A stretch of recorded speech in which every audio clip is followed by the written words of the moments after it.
desde Argentina, desde el Quindío, Colombia y desde Guatemala.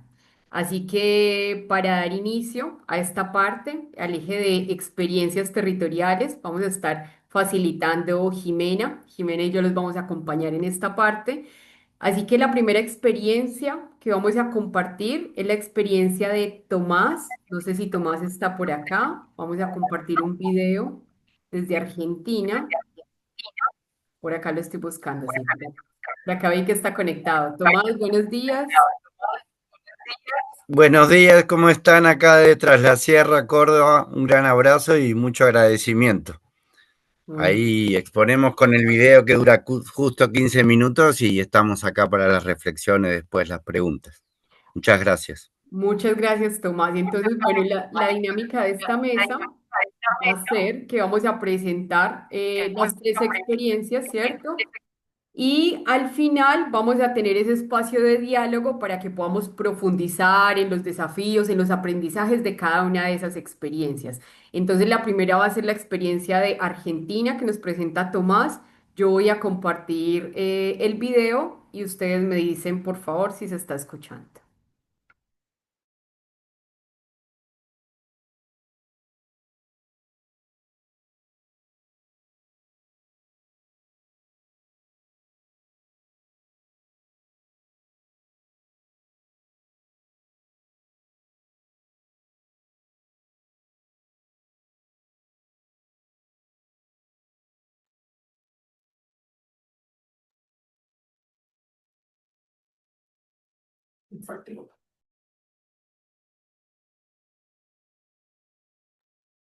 Lina, no se escucha todo, no se escucha aún.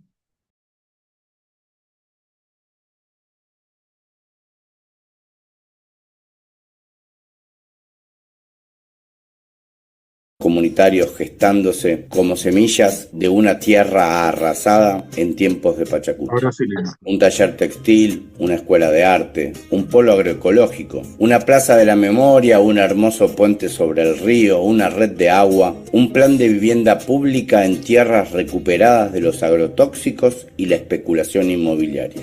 Y cuestiones más normativas, como la legalización del cannabis o la declaración de la montaña como intocable.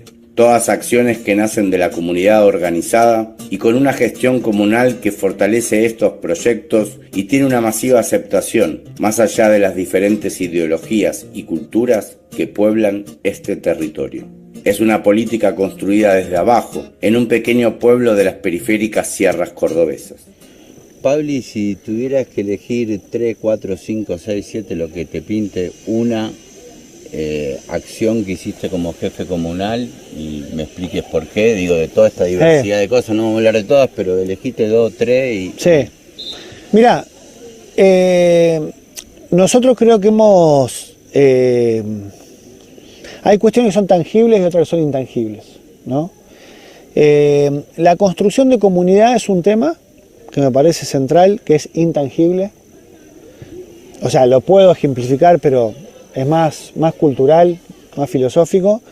Creo que el ordenamiento ambiental del territorio y el ordenamiento territorial es algo muy importante y eso es tangible. Y después me parece que el polo agroecológico y el polo canábico es una política pública disruptiva. Mirá, yo creo que nosotros logramos un objetivo muy grande que es construir comunidad. Y la construcción de comunidad es la antigrieta. Es la forma en que uno puede llevar adelante un gobierno del pueblo. ¿Qué quiere decir eso? Un gobierno que es para todos y para todas. Un gobierno que no solamente prioriza un sector de una comunidad, sino que intenta trabajar los acuerdos comunitarios. Hay una elipsis que a mí me gusta mucho observar de este proceso desde abajo, donde, como dice el cumpa Pablo Rivero, lo social desborda en lo político, y es que ustedes encabezaron el Paren de Fumigar ahí en Villa Ciudad Parque, en unos terrenos que estaban rociados con agrotóxicos, y hoy en esos mismos terrenos están iniciando una empresa comunal de alimentos, ¿no? De agroecología, un poco mostrando esto que pasa mucho en los movimientos sociales, de cómo de la protesta se puede pasar a la propuesta, ¿no? Y de cómo esa organización que Bueno, está ahí... eso es un ejemplo muy interesante. Es súper interesante eso, ¿no? Porque eran unas tierras fumigadas y nosotros cuando estaban fumigando opusiéndonos, no me sale la palabra, cuando nos oponíamos a esto, nos preguntábamos también, ¿no? Decir, bueno, nos oponemos a esto, pero ¿cómo tenemos que construir desde el lado de la vida? ¿Qué alternativa vamos a dar? Me acuerdo que en el momento donde fue la mayor explosión del Paren de Fumigar, donde estaba Andrés Carrasco, estaba Ruli también a pleno con el grupo de reflexión rural, estaba el juicio de las madres de Ituzaingó en ese momento, y estaba, me acuerdo que sacaban publicaciones, propagandas donde te ponían, llévate un Roundup y te regalamos 4, ¿no? Donde hay toda una cuestión mediática que influencia culturalmente, socialmente a la población, y bueno, era enfrentarnos a los productores y en vez de estar enfrentándonos pudimos dar el vuelco y decir, bueno, nosotros queremos una producción, pero queremos una producción sana. Así que en tierras que fueron fumigadas, que hoy son tierras comunales, hoy se está produciendo alimentos sanos, se está produciendo compostaje, se están produciendo plantas nativas que se plantan acá, plantas ornamentales que también son para los espacios verdes acá. Estamos trabajando realmente un tipo de, le dicen economía circular, ¿no? Donde apropiándonos de estas palabras, como los objetivos del desarrollo sustentable, también ¿no? Apropiándonos de todo esto, se está trabajando en estas cuestiones, y pensando en que nosotros formamos parte de un ambiente, no estamos aislados del ambiente, es parte del territorio, y cómo podemos nosotros estar vinculados y que esta vinculación pueda a futuro darnos sostenibilidad, que a futuro podamos tener alimento sano para las generaciones futuras, no solo hoy. Estamos proyectando, mirando a una escala mayor a lo que estamos haciendo, ¿no? Diciendo, bueno, hay un modelo diferente que es ancestral, el que nos impusieron en realidad, el modelo de exterminio, el modelo de contaminación, nos lo impusieron y dijeron, este es el único verdadero, y no. Hay un modelo en realidad ancestral de cómo trabajar la tierra, de cómo vincularnos, cómo alimentarnos sanamente, y en eso es donde estamos trabajando nosotros. Así que también estamos felices porque eso es un logro súper importante, que gente de acá local esté produciendo localmente, ya tenemos nuestras propias semillas también, y se está vendiendo a un precio accesible.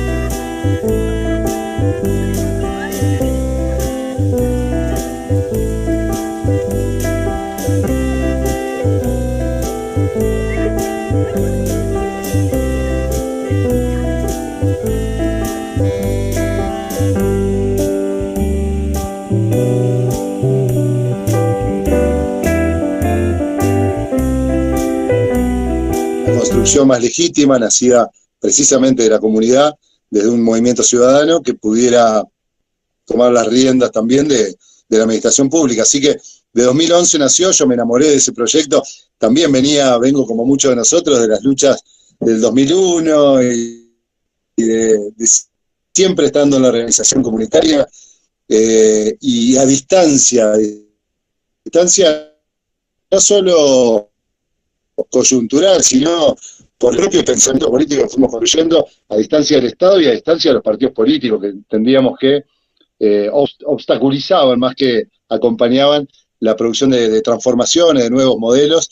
Pero bueno, había en una localidad de Serranas, hay una contracultura que tiene la posibilidad y la capacidad para que además de la construcción comunitaria, eso se transforme o tenga un correlato en la administración de lo común, y eso es lo que queremos llevar al gobierno. Así que, bueno, esa tensión en algunos momentos fue dura, nos rechazaron la enorme mayoría de los proyectos, te diría más del 90% de los proyectos fueron rechazados, muchas veces sin lectura, sin estudio, por prejuicio o simplemente por enemistad y por esa competencia política muy egoísta, muy vieja, ya pasada de moda, pero que, bueno, nos impidió realmente desarrollar lo que nos habían votado la gente, es decir, una plataforma, y eso lo llevamos a proyectos de ordenanza como el presupuesto participativo, como la ordenanza de fortalecimiento y de desarrollo humano integral, una ordenanza que planteaba una pequeña distribución del presupuesto en las organizaciones comunitarias, bueno,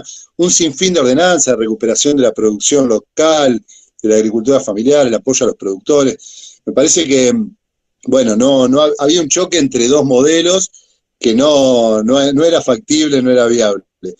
Hoy, bueno, algunos proyectos hemos logrado que se aprueben, particularmente por lo que vos decís, por el apoyo y el acompañamiento de las organizaciones. Cuando han participado, bueno, ha tenido otro correlato. En este caso, por ejemplo, hoy se va a aprobar, porque ya pasó por varias comisiones, el proyecto de adhesión a la ley de cannabis medicinal, y fue porque estuvieron las dos organizaciones, dos asociaciones canábicas de Capilla, presionando, acompañando, redactando en conjunto, nos reunimos con las médicas, con abogados. Bueno, me parece que ahí ese es el trabajo que vale la pena. ¿Cómo se traduce hoy en el plano electoral? Creo que ha tenido un crecimiento, no lo define, porque bueno, sigue siendo, digamos, las organizaciones no tienen ese rol, y está bien que no tengan ese rol, no tienen el rol de acumular votos, y no tiene que ser así, y eso lo hemos sido muy respetuosos de eso, no presionar, no apurar procesos. Bueno, Cerro Azul, para empezar, es una reserva hídrica. Eso también se logró hace varios años por un grupo de vecinos que también forma parte hoy de la Unión Vecinal, lograr que por resolución se reconociera el territorio como reserva hídrica natural. Y bueno, otra también de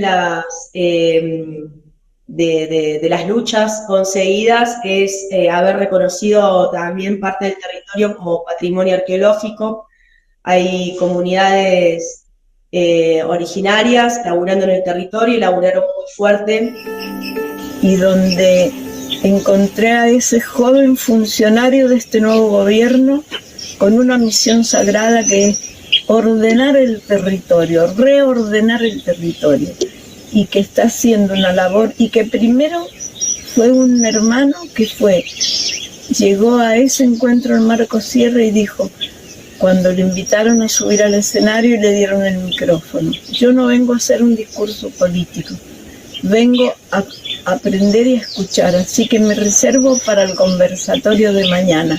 Solo eso que dijo ese joven político, mi ser se conmovió, y me pareció que ese era el hermano que yo estaba necesitando para este tiempo del Aguaró, de unir al territorio del Cuyún sin frontera y sin ideología y sin creencias religiosas.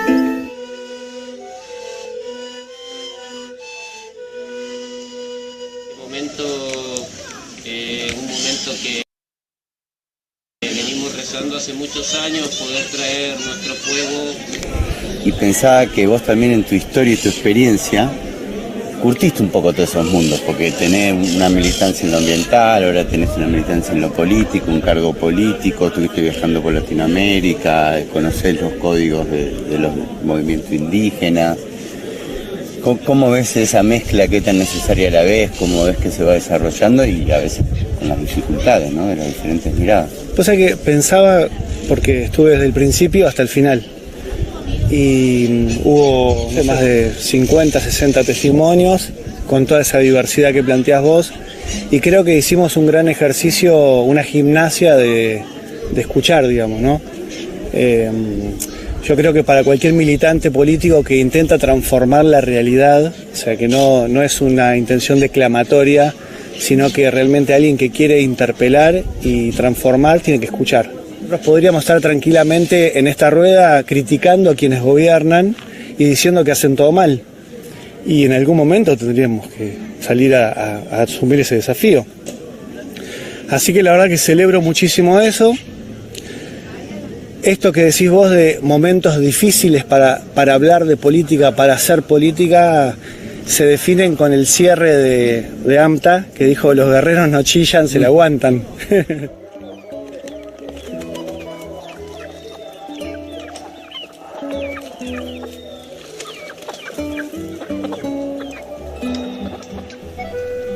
quiero tomarme un minuto para contarles algunas cosas que estuve pensando, porque a veces es necesario pisar la pelota y mirar con detenimiento antes de seguir corriendo.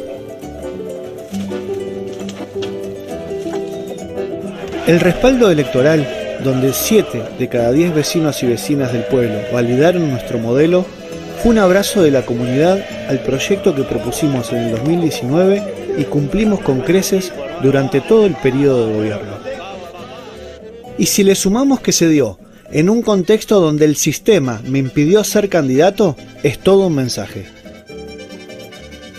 Así como cumplimos los compromisos asumidos, así nos respondió el pueblo en las urnas, y demostró que es posible una revinculación de la política con la comunidad, que es posible construir una relación distinta con la tierra y la naturaleza desde las instituciones y desde el Estado.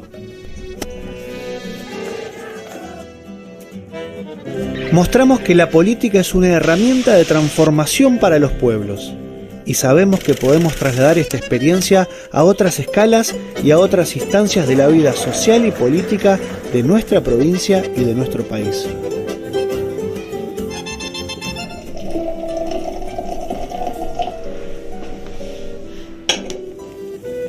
Sin dudas, lo que estamos haciendo está dejando huellas, y ese es el camino que vamos a seguir andando. Y esa es la invitación para seguir sumando voluntades. Y esta es la discusión política que vamos a dar desde donde sea necesario darla. Y allá vamos.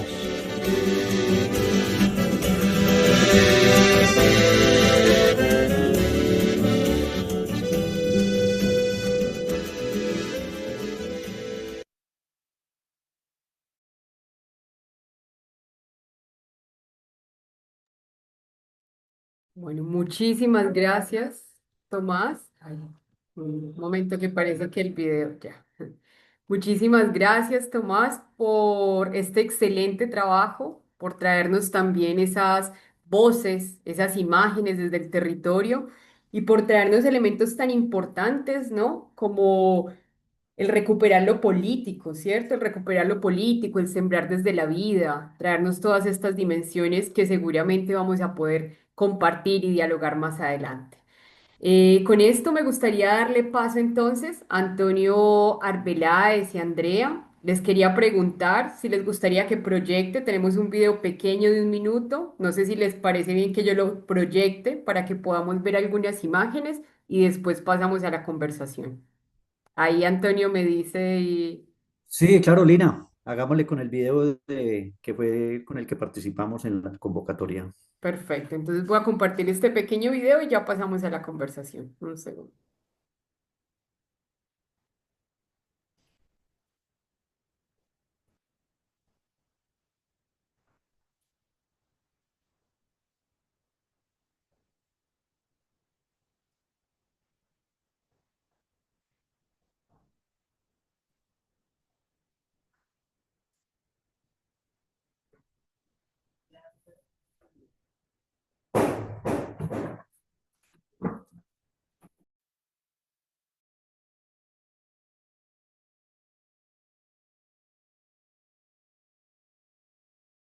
Agroecológico nos encontramos en una dinámica de hacer el trueque, de vender lo que producimos. Esos recursos que se mueven allí circulan, se mueven en un proceso de economía de escala que giran y giran y giran en el barrio popular, en la finca, que va a la vereda.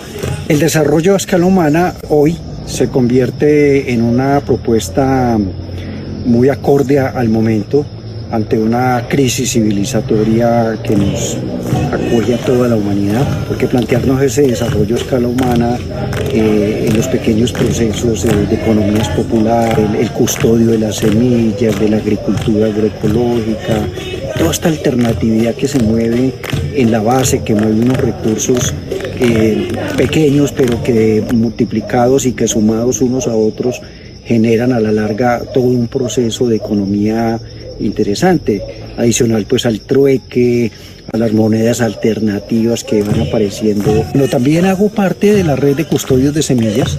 Esto es sumamente importante para para la defensa de ellas, para la resistencia de las semillas, conservarlas, protegerlas, truequearlas, movilizarlas y ponerlas al servicio de la humanidad.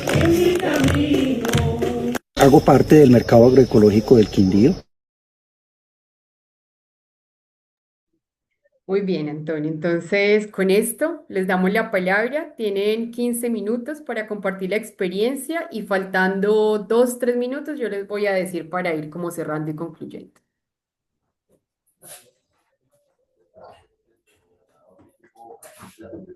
¿Listo? Puede comenzar. Bueno, buenos días. Buenos días para todos los que nos escuchan, para ustedes que están allá en Chile, para los que están en Argentina. Bueno, aquí desde Colombia, hablando desde el departamento del Quindío. Este es el departamento del café. Aquí nos levantamos y todo el día tomamos el mejor café del mundo. Indudablemente el café en el Quindío y el café en Colombia es una excelente presentación. Es el mundo campesino que construyó también esta propuesta y eso es muy importante, pues ponerlo en evidencia y plantearlo. Mi charla y lo que nosotros trabajamos básicamente tiene que ver con la ética de los cuidados, del cual iniciando la charla ayer fue un elemento fundamental planteado allí. Y siempre nos preguntamos quién cuida a los cuidadores, porque a veces las mujeres se desgastan y cuidan y cuidan y cuidan el hogar, cuidan la familia, cuidan las semillas, pero muchas veces las mujeres que son las mayores cuidadoras no se cuidan a veces a sí mismas, ¿no es cierto? Se abandonan en los cuidados y esta es una reflexión muy importante que nos hacemos desde allí. El otro elemento importante que también se planteó ayer es lo de la potenta o lo de las potencias, que es un elemento fundamental en lo que tenemos cuando nos miramos desde las potencias y no desde las necesidades, porque cuando nos miran desde las necesidades, pues el Estado soluciona las necesidades con el desarrollo y con esa palabra bastante incómoda que son los emprendimientos. Entonces, el Estado coge las necesidades de las poblaciones y simplemente los montan en unos emprendimientos que muchas veces son meramente mecanismos de autoexplotación, cuando la gente se mete en estas dinámicas y resultan en unos conflictos bien complicados. Y un tercer elemento que nos lleva a tener como marco de referencia un poco contrapuesto a este concepto de las necesidades es el concepto de la abundancia. Porque si nosotros nos planteamos desde la abundancia y el campo y la agricultura en última instancia es mera abundancia, todo es abundancia. Entonces, sobre este elemento de la abundancia es que nos atrevemos a plantear las negociaciones con el Estado, es decir, que nos vea desde las potencialidades, pero que nos vea desde las abundancias y vean unas posibilidades entonces de potenciar esas abundancias. Y abundancias como cosas tan elementales. Acabo, en el video yo planteo que nosotros somos parte de la red de familias quindianas custodias de semillas, pero hacemos parte también del movimiento de custodios de semillas a nivel nacional. Y acabamos de pasar de un evento en el sur de Colombia, en Popayán, donde participan 300 custodios de semillas. Y créanme que la abundancia de ese evento está en las mesas. O sea, cuando las mesas y cuando 150 custodios montan sus mesas con las variedades de maíces, con las variedades de yuca, con las variedades de mafafa, de arracachas, de frijoles, uno ve esa abundancia y ve las potencialidades que tiene ese mundo campesino y que tiene las semillas como una propuesta fundamental. Silencio, volvió.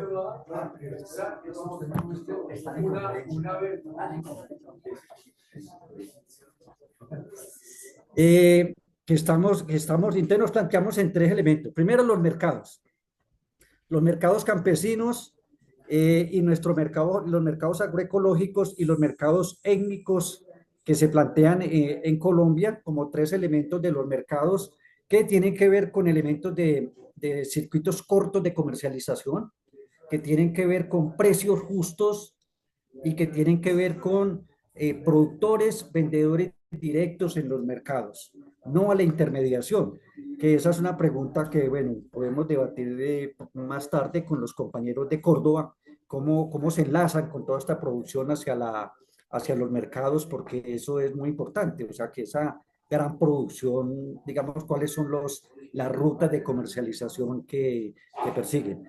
Quienes han visitado, quienes conocen nuestro mercado agroecológico, es un mercado de unos 70 productores, que eso es muy significativo para Armenia, que es un pueblo pequeño en el departamento del Quindío, y ese mercado tiene tres elementos fundamentales, un eje central, que son los productores en verde que llamamos, es decir, los campesinos que vienen de la periferia de Armenia a nuestro mercado, con productos agroecológicos, que tienen una certificación agroecológica en un sistema participativo de garantías, es decir, certificación de campesino a campesino, una propuesta de transformados, es decir, de aquellas compañeras que hacen torticas, que hacen salsas, que hacen determinados tipos de elaborados, que los presentan en el mercado, los presentan al público, y las artesanías y un elemento fundamental en el mercado, que es la gastronomía.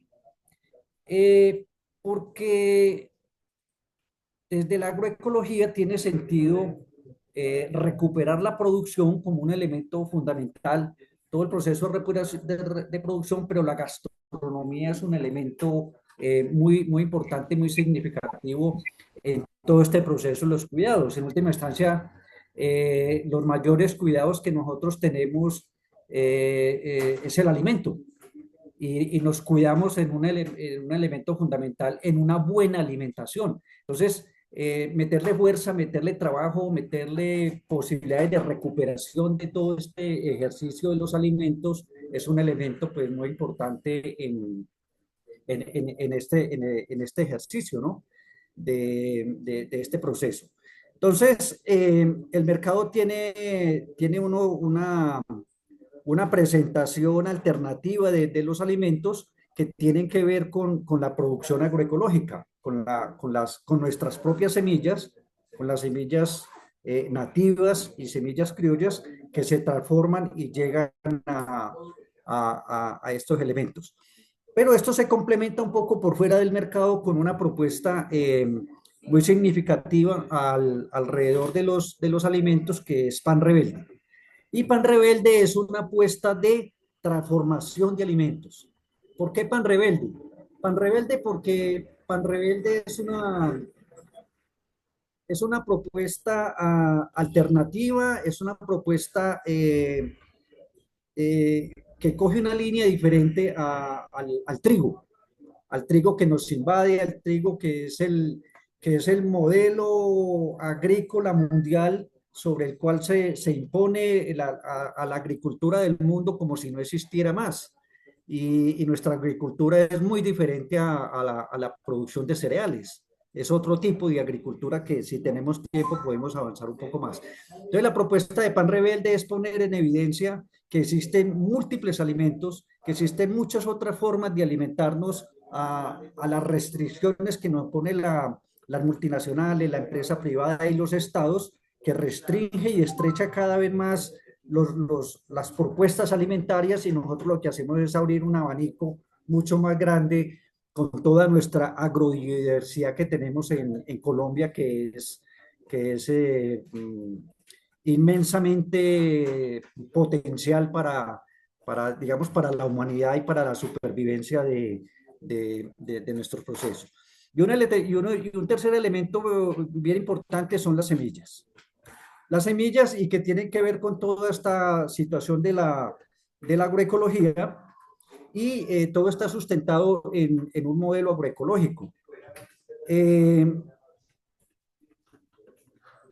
A Omar Felipe Giraldo, que también hicieron referencia ayer, porque Omar Felipe Giraldo, un colombiano, profesor en México, uno de los teóricos fuertes de la agroecología en este momento en el mundo, en su libro Multitudes Agroecológicas, que recomiendo que lo consigan, que lo lean, porque esta reflexión desde la agroecología es bien importante. Él dice, un día me preguntaron por qué me gusta la agroecología. Y Omar Felipe responde, me gusta la agroecología porque siendo una propuesta antisistema, es una propuesta que está llena de noes, pero que está mucho más llena de síes, porque la agroecología se ha dedicado a plantear salidas a muchas situaciones y no se quedó solamente en la crítica a un modelo necropolítico que nos domina, sino que presenta alternativas y salidas a muchas cosas. Entonces, por ejemplo, situaciones como el agua, entonces lo que hacemos es cosechar agua. Si teníamos problemas de erosión, pues hay modelos de terraceo aprendidos desde las comunidades andinas que nos permiten plantear modelos de agricultura frente a la erosión. Y cuando tuvimos los problemas de las semillas que estaban desapareciendo, pues no nos quedamos esperando la mano y estirándole la mano al Estado para que nos pusiera las semillas, sino que salimos a buscar las semillas que estaban en peligro de desaparición, y hoy tenemos pues unos marcos muy significativos de semillas. Nos gusta la agroecología porque la agroecología es una propuesta esperanzadora y la esperanza es la política más importante que tienen los pueblos. Un pueblo que pierde la esperanza es un pueblo que se encuentra sin salida, es un pueblo que se encuentra ante una situación de salida. Y la agroecología se convierte en una propuesta para un modelo civilizatorio posiblemente en creación. Y digo, ante una propuesta civilizatoria diferente, porque, y quiero recalcarlo porque ahorita escuchaba en el chat algunas personas diciendo que nota mucho pesimismo. Es que el optimismo, que es una contrapropuesta diferente a la esperanza, el optimismo es un concepto matemático de estadística, ¿sí? Y seríamos nosotros irresponsables plantearle, nosotros como líderes, como personas que nos hemos atrevido a hablar, que nos hemos atrevido a generar procesos sociales, plantear un optimismo ante una crisis civilizatoria y ante un colapso eminente. O sea, este modelo civilizatorio colapsó. Y eso pues, eso genera pánico, eso genera temor, eso genera angustias, porque es que lo que se nos viene en la situación en la situación de un colapso civilizatorio es que podríamos pasar por situaciones muy críticas.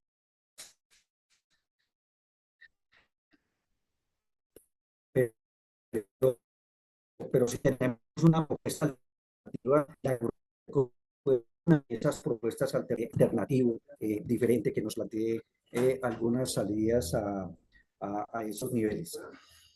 Quiero plantear un elemento muy importante porque la charla estaba dirigida a la agroecología, al uso de la tierra, a la producción, y tiene que ver con estos cuidados que tienen que ver con el ciclo alimentario. Pues el ciclo alimentario tiene que ver con la producción, tiene que ver con el intercambio, que son los mercados, tiene que ver con la transformación de esos productos que salen del campo, que tiene que ver con modelos agroindustriales, industriales, de modelos de ultraprocesados, pero que también tiene que ver con lo que se transforma en la olla, en la casa misma o en las fincas mismas, que no entra en los circuitos económicos.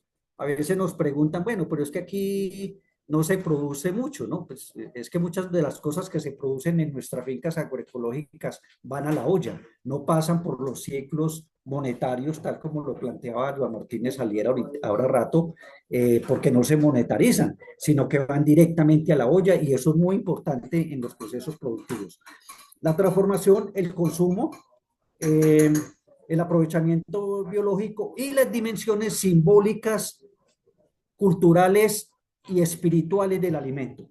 Creo que ese elemento es sumamente importante. No es lo mismo, Lina, uno poderse sentar con una olleta, con una olla en una oficina, a comerse un almuerzo frío, solo, a estar reunido en la mesa larga de una galería o en la mesa grande central de la familia, porque es que el alimento es muy importante como ese proceso eh, cultural que tiene que ver con todo nuestro proceso alimentario, ¿sí? Antonio, nos quedan 2 minutitos para cerrar, para ir Bueno, sí, concluyendo. vamos cerrando. Quería terminar, quiero terminar con esto. Un elemento fundamental en la recuperación de los procesos tiene que ver con los trueques. El trueque como mecanismo de comercialización no monetaria, y en el mercado tenemos una mesa permanente de trueque de semillas, y entonces la gente se acerca y dice, sí, pero yo no traje semillas, yo no sabía y bueno, ¿cómo funciona el trueque?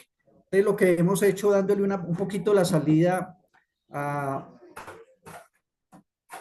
a ese concepto del trueque, lo que le decimos a la persona, haga una valoración de las semillas que están en la mesa, póngale un valor como quiera, compre algo en el mercado, tráigalo a la mesa y llévese la semilla.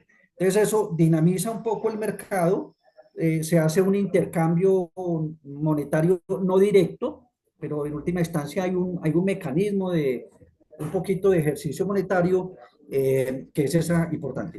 Y quiero cerrar con esta parte que se ha ido convirtiendo en algo así como la oración a nuestro trueque, que en la reunión de custodios de semillas es muy fundamental porque es el momento donde mostramos las potencias y mostramos las abundancias, que es muy importante como había dicho al principio.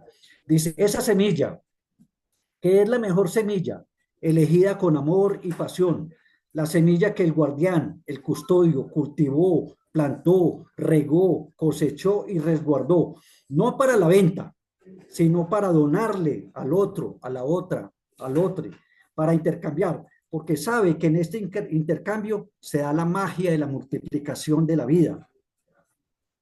No solo es un espacio sagrado, sino también y especialmente político, porque ahí se da otro modelo de economía. Muchas gracias. Muy bien, Antonio, muchísimas gracias por compartirnos esta maravillosa experiencia. Que bueno, justamente traernos todas estas dimensiones sagradas de las semillas, de la olla, ¿no? Me gustó mucho justamente como toda esta biodiversidad, o sea, cómo cuidamos lo que va a nuestras ollas, ¿cierto? Y estas otras formas de intercambio que también necesitamos reactivar. Así que muchas gracias por traernos esa esperanza, ¿no? Como tenemos esa conciencia planetaria de los desafíos y de las múltiples crisis que estamos habitando, pero también cómo construimos esa esperanza desde los territorios. Así que bueno, con esto, quienes les recomiendo que vayan dejando por ahí las preguntas, todas las inquietudes que tengan, y vamos a ver la última experiencia, así que le damos paso a Víctor. Víctor también tiene 15 minutos, yo voy a ir tomando por acá el tiempo y faltando 2 minutos para concluir, le voy a informar. No sé, Víctor, si quiere compartir presentación o si quiere que la compartamos desde acá.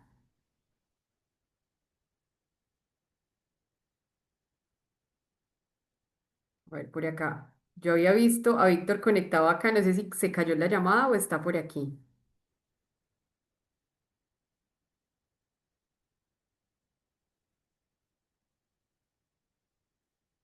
Bueno, parece que se cayó.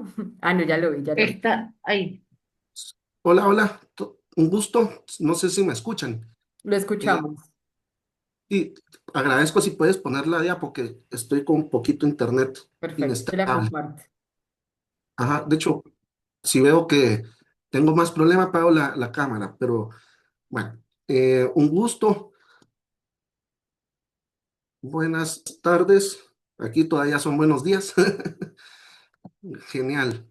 El, Nuevamente darle las gracias a todas, todos, ¿no? Al equipo de la Fundación, un gran trabajo y qué genial también la participación, retomando las palabras de Antonio, ¿no? Que me resonó mucho también el libro de Multitudes Agroecológicas de Omar.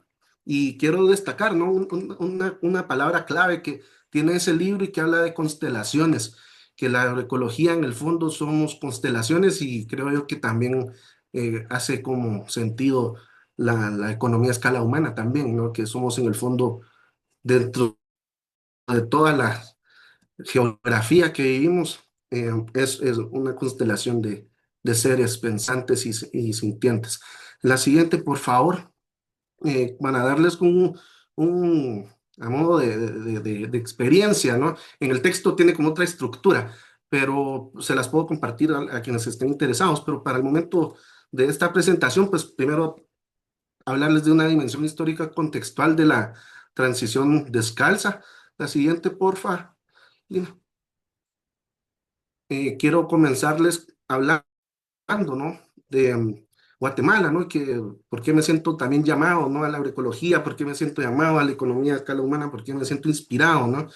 Y bueno, cuando vemos las noticias de este país, pues lamentablemente podemos llegar a una conclusión como la que Manfred siempre nos hablaba, ¿no? De un sistema económico perverso. En el caso de nosotros se relacionan muchas cosas, pero se puede resumir entre corrupción, hambre y muerte. La siguiente, por favor. En el caso guatemalteco, pues tuve la oportunidad de ir a encontrar datos, a pesar de que son bastante escasos, y damos cuenta, ¿no? Que cuando hablamos en desarrollo rural o los debates convencionales de los economistas, ¿no? De cómo vamos a gestionar las inversiones, pues vamos dando cuenta de que en la última década la tendencia ha sido a la baja. ¿Qué quiere decir esto? De que la economía cada vez crece más, pero la proporción de los recursos que asignamos para mejorar la agricultura es más escasa. La siguiente, por favor.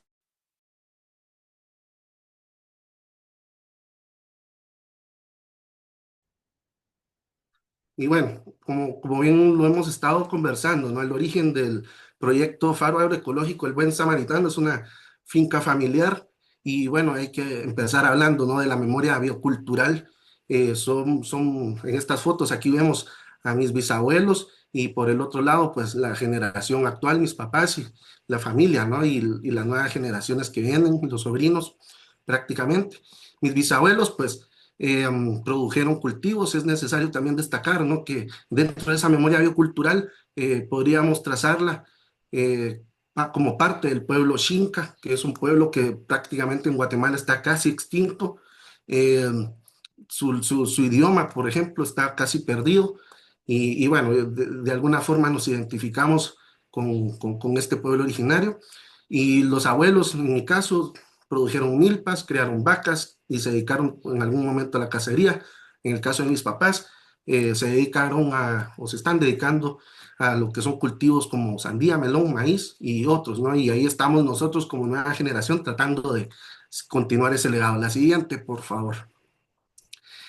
Este proyecto nace como una alternativa para ofrecer al territorio, dado que, como bien habíamos visto, ¿no? El aparato del Estado, ¿no?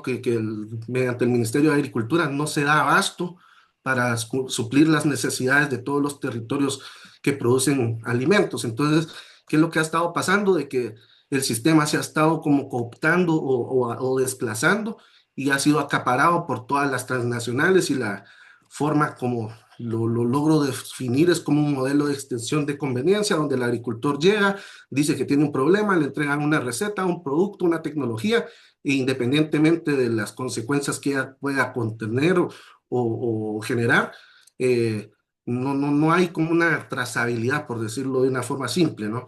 Entonces, esto, como bien lo han visto en Chile, como en Argentina también, ¿no? Las consecuencias socioambientales, los daños, como por fortuna allá los tienen como medidos, es más fácil la denuncia. En cambio acá todavía estamos como tratando de construir evidencia y bueno, en ese sentido es donde siento que el proyecto o los faros agroecológicos son promisorios para presentar como una alternativa o una oferta que esté más al alcance de los agricultores. La siguiente, por favor. Entonces, ¿cómo poderles seguir explicando este territorio, ¿no? Ustedes, por un lado, pueden ver en la parte superior, ¿no? Lo que es Mesoamérica, México, Centroamérica, y vamos como teniendo un zoom, ¿no? Donde ya empiezan a ver la mancha morada, que es básicamente el territorio que se define como la zona de amortiguamiento de la biosfera maya, que sabemos que es un gran territorio de riqueza biocultural y que se tiene que preservar. Entonces, esta parte moradita, dentro de la planificación, ¿no?, que se ha propuesto, se define como tiene que tener un manejo diferente, ¿no? En este caso de agricultura, tiene que encontrar un modelo. Entonces, aquí en la parte hasta abajo ven como un circulito, ¿no? Ahí de lo morado y un puntito negro, ahí es donde está nuestro proyecto, y en el lado donde ven ya el cuadrito, ¿no? Del terreno, ¿no? De la finca. Y bueno, una forma de decirlo, ¿no? Es una geografía de la devastación, tasas de deforestaciones del 4.5%. En este mismo territorio también hubo un gran ecocidio en el río más grande que hay en esta zona, precisamente con los procesos, ¿no?, de los monocultivos de exportación, principalmente palma africana, y también ocurriendo procesos de narcoganadería, ¿no? Y aquí es donde siento yo, ¿no?, cuando leo a este autor, Barrera Bassos, ¿no? Él habla de que las geografías de la esperanza también son esenciales, a pesar de en estas geografías de devastación y de disputas, ¿no? Entonces, esa constelación de faros agroecológicos pareciera o es lo que nos puede dar esa esperanza, como lo hemos estado viendo. La siguiente, por favor. Entonces, pasando a una rápidamente, hay muchas fotos, pero la dimensión biofísica de la transición descalza, la siguiente, por favor, la podríamos estar empezando a hablar, ¿no? De que la tierra es como un principio ético, ¿no? De que asumir, pues, de que la tierra es una clara herencia de nuestros ancestros. Esta foto aquí donde estamos viendo no es habitual encontrarse cuando tú estás trabajando la tierra, te encuentras este tipo de piezas que son vestigios, ¿no?, de las civilizaciones que han estado antes en estos territorios. La siguiente, por favor. Entonces, en medida de esto, ¿no?, el manejo técnico, por decirlo de una forma, o aplicando los principios ecológicos, ¿no?, de la agroecología, nos llevan a buscar diseños, ¿no? En este caso, la rotación de cultivos, usamos sandía por un lado, integramos con el maíz, ¿no?, para que los rastrojos contribuyan a la captura de carbono. La siguiente, por favor. Y después de esta volvemos a sembrar maíz. Ese es como el concepto, ¿no?, el general. A veces hacemos combinaciones dependiendo de la situación, las posibilidades, ¿no?, con frijol. La siguiente, por favor. Entonces, en ese esfuerzo, ¿no?, de tratar de generar alternativas, hemos encontrado esta, por ejemplo, ¿no?, que es una asociación de cultivos que sigue las prácticas de manejo del territorio representativas, ¿no? Entonces, pero buscando que trasciendan el monocultivo, en este caso usando la asociación, ¿no?, entre frijol con palta. El frijol sabemos de que es una planta funcional en el sentido de que además de generar grano, también fija nitrógeno, que lo puede ser capturado por el palto, ¿no?, el aguacate. Y al mismo tiempo vamos reduciendo lo que es la carga química, ¿no?, para el control de las arbences y otros temas, ¿no? Entonces, eso nos va dando más elementos para reducir tanto costos y seguir siendo productivos, por un lado. La siguiente, por favor. La misma manera, este es un cultivo, ¿no?, que aquí en Guatemala se ha estado estableciendo como un cultivo de exportación. Sin embargo, por lo mismo el territorio, ¿no?, de que estamos alejados de los centros urbanos, hemos estado tratando de hacer esfuerzos, ¿no?, de comprender cómo poder integrarlo para tener una mayor diversidad. La siguiente, por favor. El mismo concepto, ¿no?, de la rotación con maíz, frijol y la integración con palto, ¿no? La siguiente, por favor. Vamos viendo los mismos beneficios.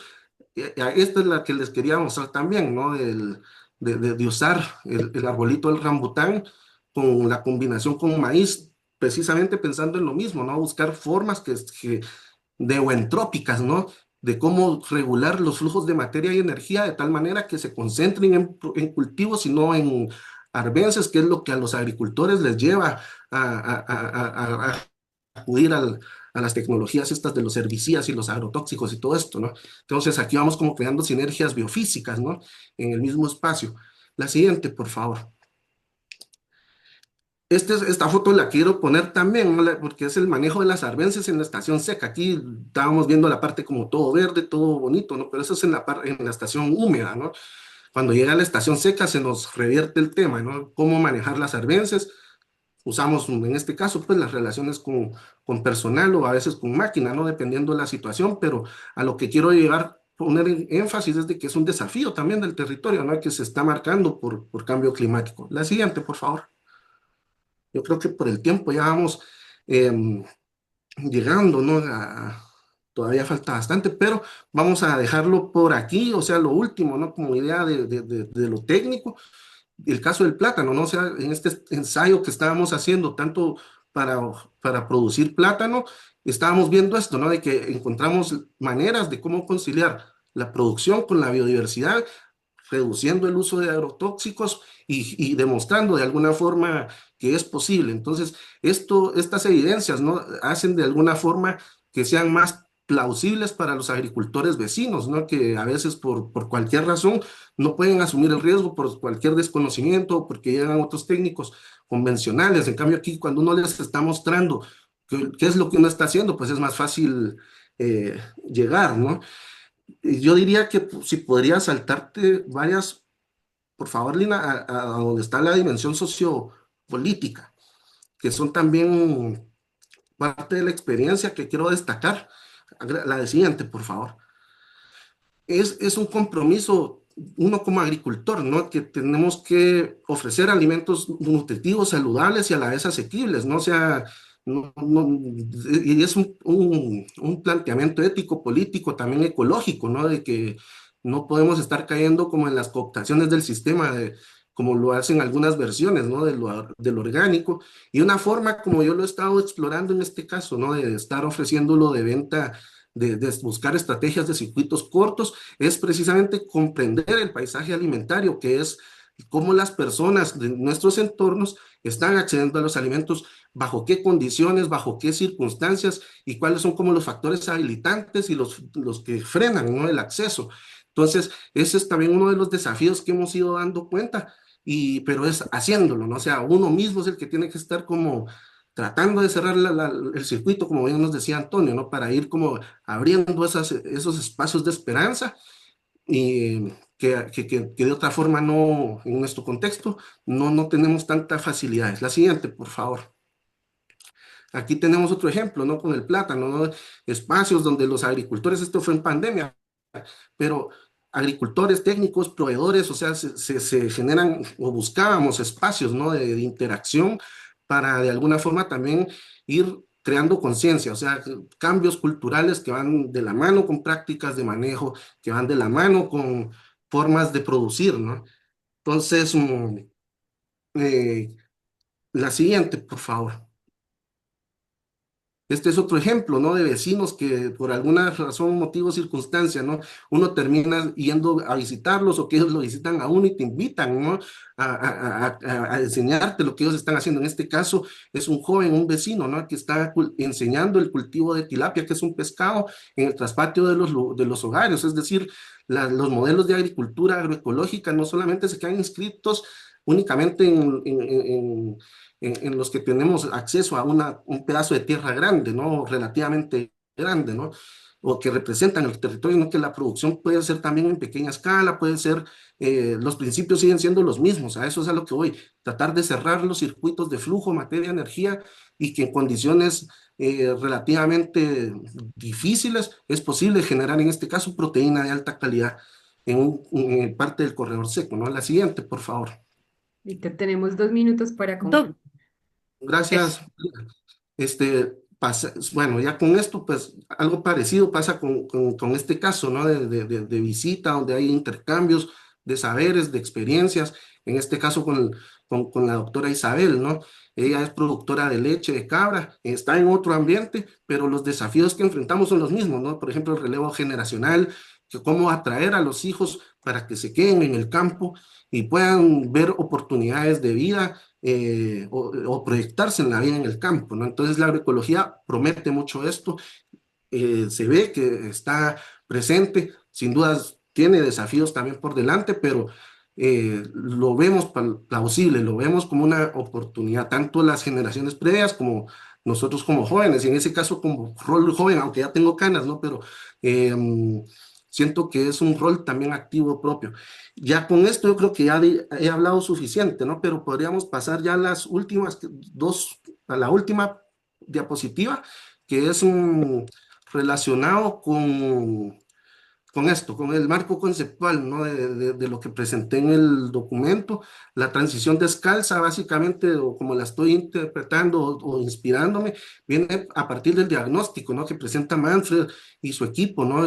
Martin y todos sus colaboradores, ¿no? En la práctica, en la página 147, ¿no? De que hacen un diagnóstico de una crisis, de una era, de una civilización que está prácticamente en una destrucción, como bien nos hablaba Juan Pablo Rego, ¿no? Cada vez se va exacerbando esta destrucción y que la salida de esa crisis es precisamente una solidaridad mutuamente asegurada.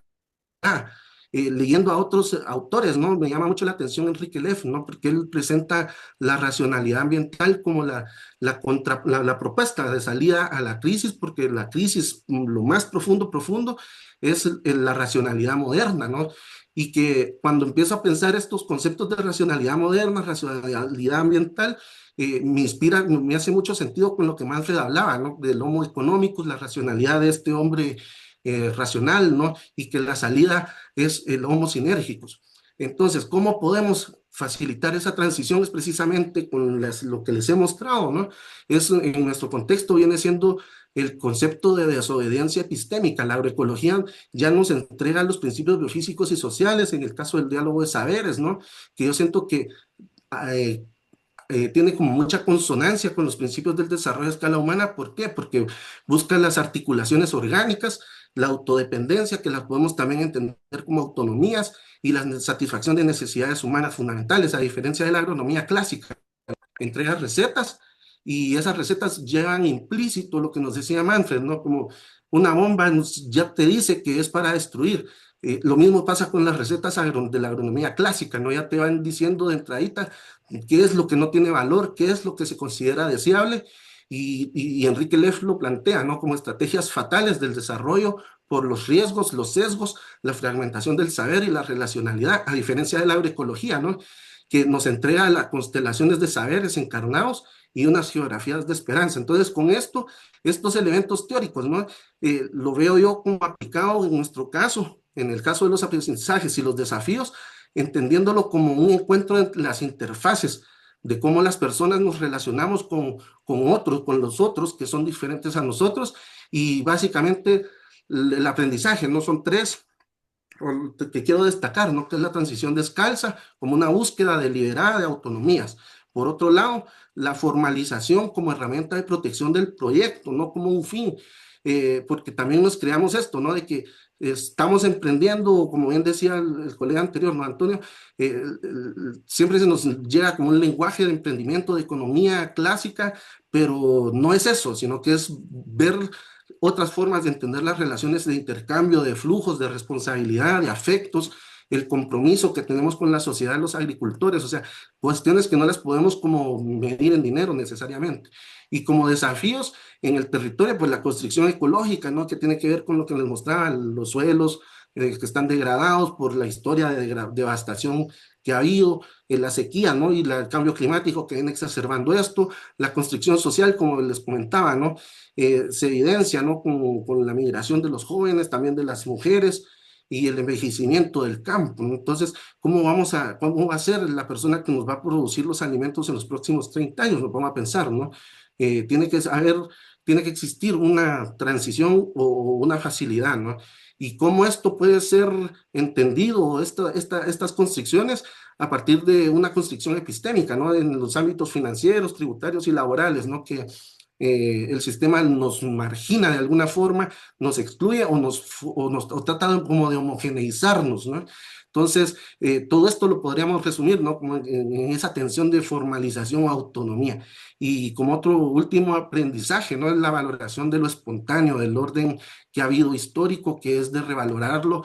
Nosotros como jóvenes, ¿no? Tenemos ese deber y los instrumentos del desarrollo a escala humana nos lo permite de alguna manera. Así que con eso quiero cerrar, darles las gracias a todos y abierto a las preguntas y como siempre un gusto verlos, compartir desde este otro lado del planeta, ¿no? Pero eso es lo bonito de la constelación que estamos construyendo a escala humana. Muchas gracias. Muchísimas gracias, Víctor, por compartirnos también esta experiencia tan rica, por traernos todos estos elementos de ancestralidad, ¿no? De ancestralidad, de relevo intergeneracional, de memoria biocultural, de sinergias también desde biofísicas, desde los territorios. Sabemos que es un desafío presentar en tan poco tiempo porque sabemos que las experiencias de ustedes son muy ricas. Vamos a tener 20 minutos y vamos a cumplir esos 20 minutos porque la tarde también está intensa y queremos estar puntuales.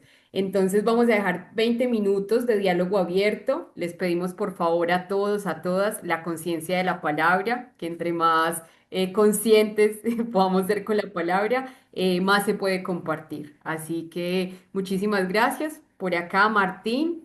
Muchas gracias también por estar, Martín y Antonio, que nos han estado acompañando en este evento. Muchísimas gracias y bueno, le damos la palabra. Sí, muy cortito. Primero, felicitar a Antonio, felicitar a Víctor también. Creo que son experiencias y exposiciones sobre experiencias literal y metafóricamente nutritivas. ¿Mm? Y solamente quería mencionar que la palabra cultura, ¿ya? Es una palabra que en la antigua Roma pasó de su acepción original como cultivo a la acepción metafórica como cultura, es decir, como cultivo de mensajes, de símbolos, de signos, etc. Pero lo más interesante, y que creo que tiene mucho que ver con el contenido y los mensajes de estas presentaciones y experiencias, es que esa palabra, cultura, viene de su origen lingüístico, es la palabra colere, ¿ya? Colere o el verbo colere en romano, que significa 4 cosas.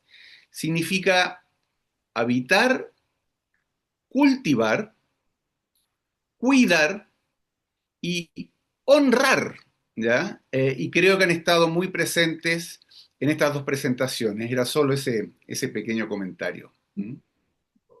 Muchas gracias, Martín. Muchas gracias. Bueno, Ana y después sigue Diana.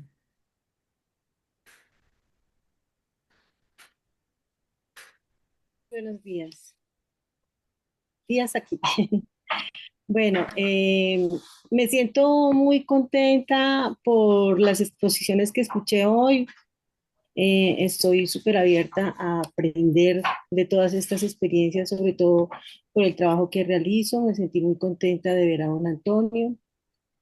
Mis padres viven en Armenia, entonces todo es como muy cercano.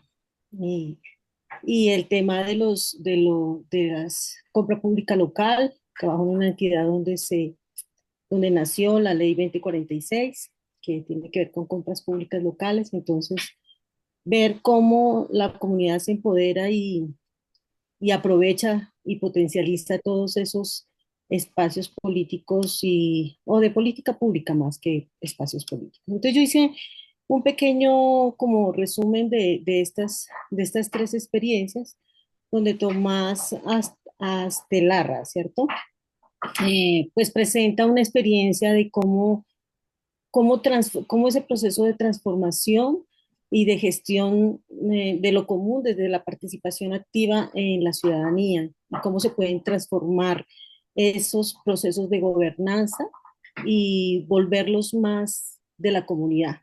Una experiencia muy hermosa la que nos presentaron en el primer video, la experiencia de tomar fuerza el eje central del desarrollo a escala humana, la acción colectiva, la construcción participativa de políticas locales.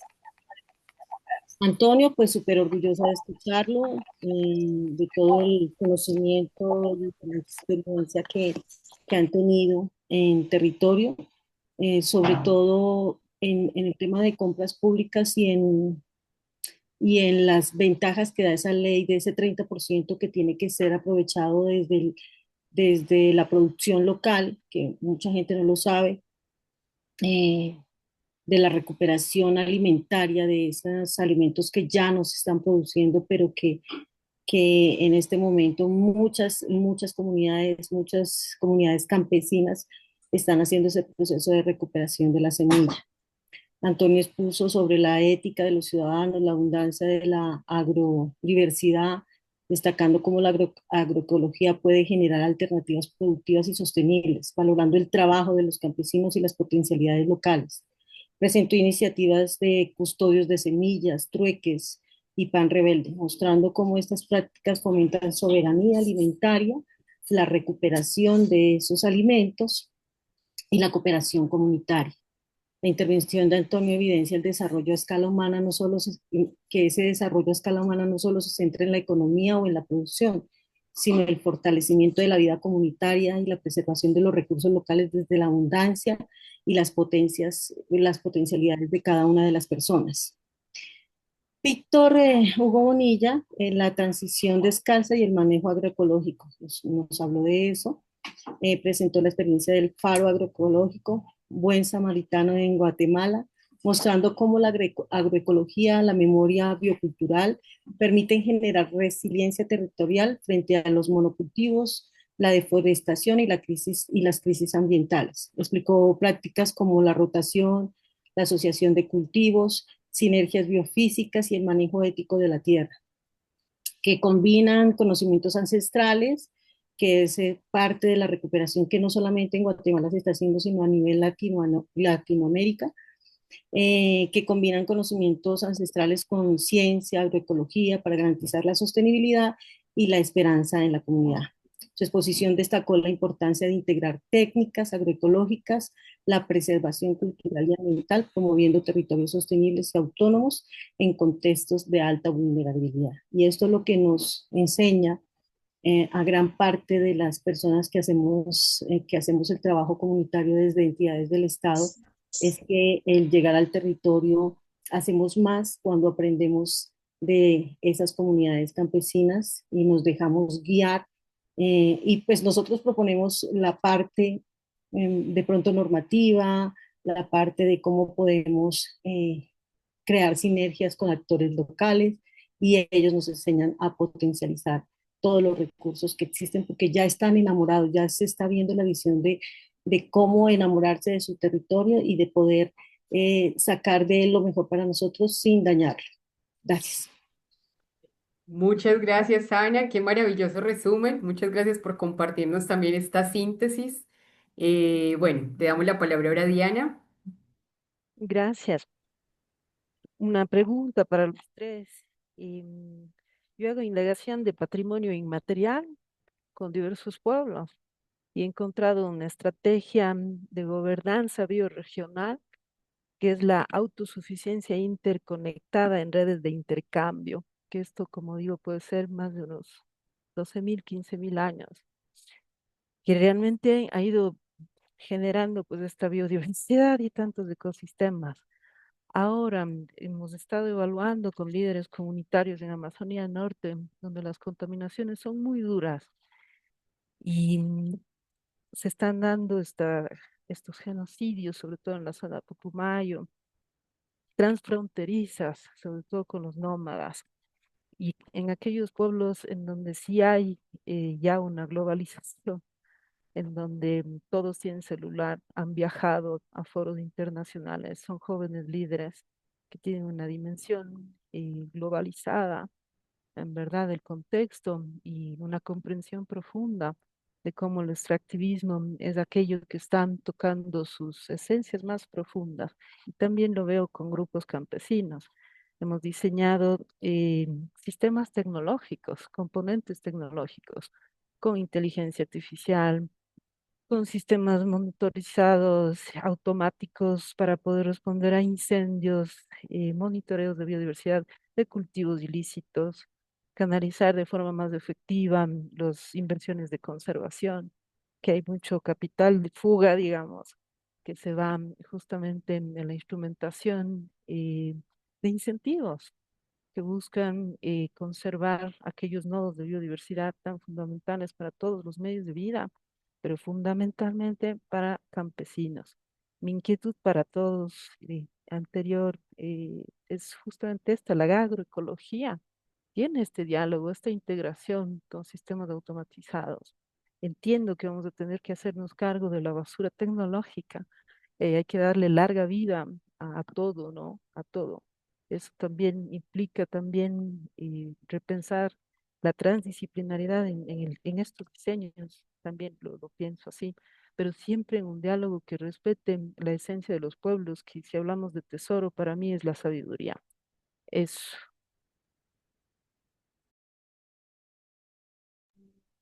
Muy bien, muchas gracias, Diana.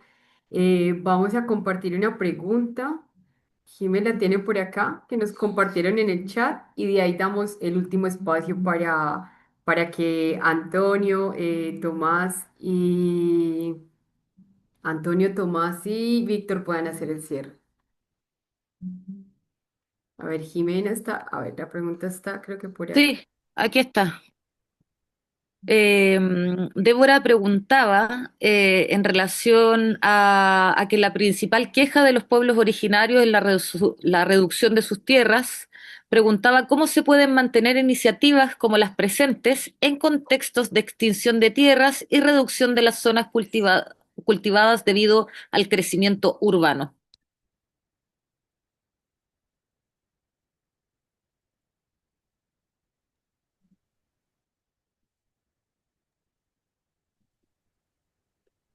Genial. No sé cómo nos organizamos. Quien quiere responder primero, está la palabra abierta para ir haciendo Bueno, ya como el ejercicio de síntesis. Bueno, y si alguien súper, más de Víctor, Tomás y Antonio quiere hacer alguna reflexión final, también está abierta. súper. Bueno, no sé, comienzo yo si gustan. Sí. Por favor, sí. No, efectivamente, comparto completamente estoy de acuerdo, ¿no?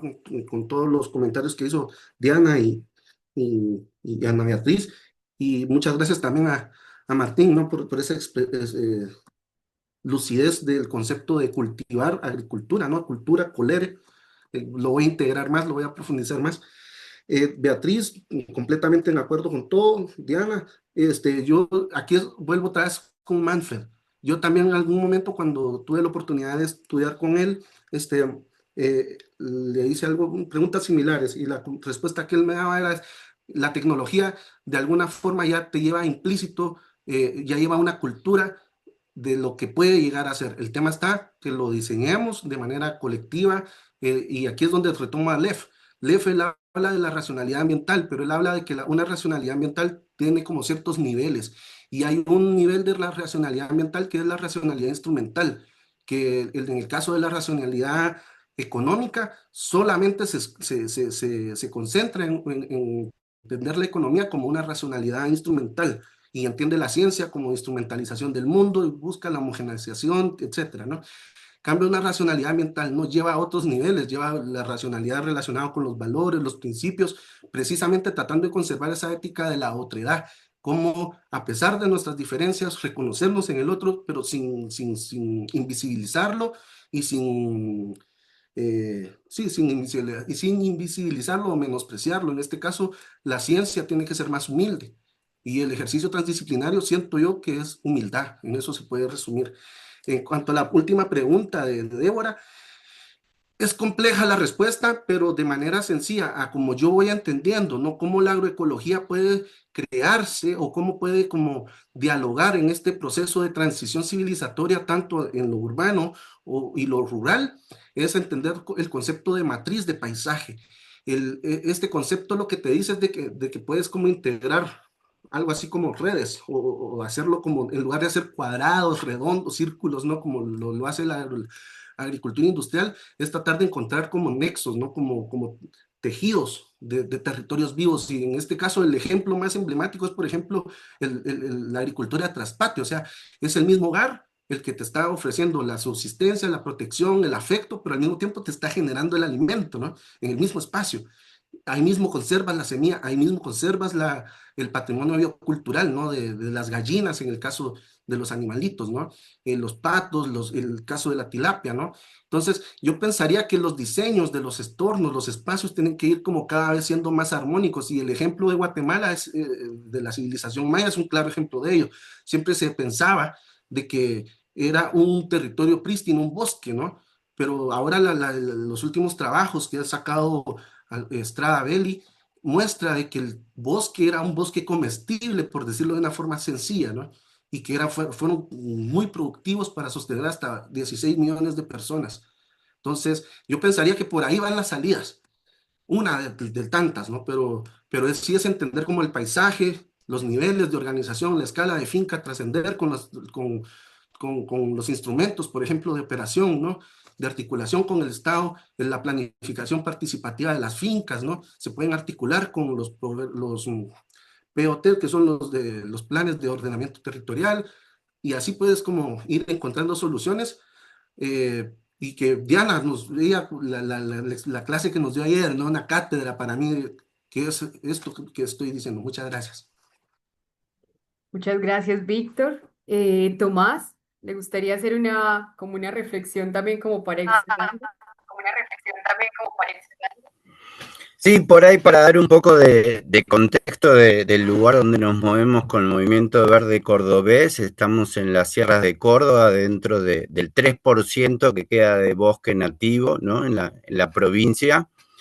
Ayer cuando escuchaba a la compañera mapuche, me sentí reflejado en el lado de que este bosque nativo que queda en la montaña está empezando a ser avanzado por la especulación inmobiliaria, que tiene que ver con el turismo también, además del agronegocio y la ganadería, o por ejemplo acá venimos en Tras las Sierras años luchando con una posible minería de litio y de tierras raras, ¿no?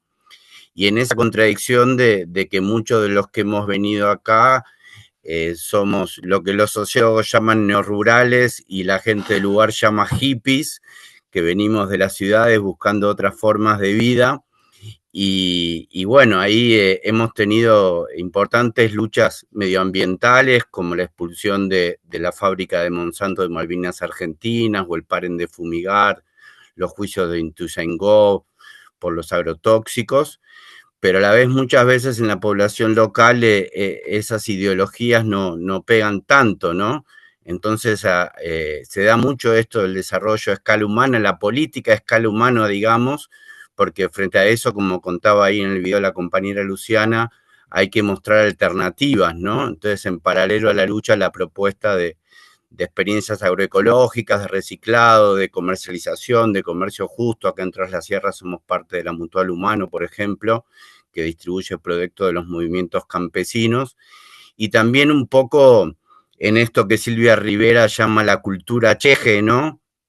Y en estas pequeñas experiencias de transformación en tiempo de transición, donde se dan grandes angustias y donde por ahí tenemos compañeros y compañeras peronistas que están muy enojadas con la población que votó a Milei, y sin embargo el candidato de la Libertad de Avanza en Tras la Sierra dice que si es intendente yo voy a ser su ministro de Economía, ¿no? Entonces, ¿cómo planteamos esas contradicciones de una política a nivel nacional, o mismo la articulación con un intendente que es parte de un peronismo cordobés, que es más de derecha? Entonces, un poco sacarnos las identificaciones más ideológicas, como decía ahí la querida AMTA Argentina Paz Quiroga, y construir en base a lo que se teje en el territorio, ¿no? Y además de la protesta, en propuestas, ¿no? Y en eso hay experiencias que más allá de las contradicciones son valiosas, como por ejemplo la de la organización Altermundi, y acá en Tras la Sierra la CTO, Comunidad, Trabajo y Organización, que vienen haciendo un sistema de internet comunitario que en este momento con un proyecto, por ejemplo, para la digitalización y el chequeo de la cría de pollos, ¿no?